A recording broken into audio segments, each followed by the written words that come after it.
Hi friends, চলো আজকে তোমাদের সাথে একটা বিয়েবাড়ির গল্প শেয়ার করি। কিছুদিন আগে ইনভিটেশন কার্ড পেয়ে মনে মনে ঠিক করে নিয়েছিলাম কি পরে যাব আর কিভাবে সাজবো। এই মতো রেডিও হয়ে নিয়েছি আর আমরা যাব জয়পুরে, বনলতা রিসোর্টের একদম পাশে। সেই জন্য বিকালই বেরিয়ে পড়েছিলাম।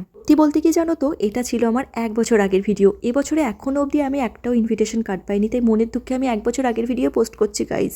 এতটাও ঠিক ছিল, কিন্তু হঠাৎ করে একটা হ্যাচ্চ করাতে আমার গলার হারটাই ছিঁড়ে পড়ে গেল। যাই হোক, সেটাকে কোনোভাবে বেঁধে বিয়েবাড়ির গেট অব্দি অ্যাটলিস্ট পৌঁছালাম। ও মা, এসে দেখি আমাকে এখানে ওয়েলকাম করার জন্য সবাই দাঁড়িয়েই আছে। আর এটা ছিল আমার ফ্যামিলি বেস্ট ফ্রেন্ড। ছিল বলছি কারণ এখন বিয়ে হয়ে যে যার মতো দূরে হয়ে গেছে। হঠাৎ করেই আমার মা কোথায় যেন হারিয়ে গেছে। মাকে খুঁজতে খুঁজতে আমি আবার ব্রাইড গ্রুমের কাছে এসে পড়েছি। ও আচ্ছা, পরিচয় করিয়ে দিই। এটা হলো আমার বৌদি। আজকে রিসেপশন পার্টিটা ছিল বৌদির ছেলের। হ্যাঁ, ঠিকই শুনেছো, আমি সম্পর্কে পিসিমণি হয়, কিন্তু বয়সে অনেকটাই ছোট। আর আমার তো প্রথম দিন থেকে যাওয়ার কথা ছিল, কিন্তু আমি কেন শেষ দিনে গেছিলাম তারই কিছু একটা অজুহাত দিচ্ছিলাম। চলো আজকের মতো ভিডিওটা এ পর্যন্ত। কিছু ভালো লাগলে একটা লাইক করে দিও। বাই।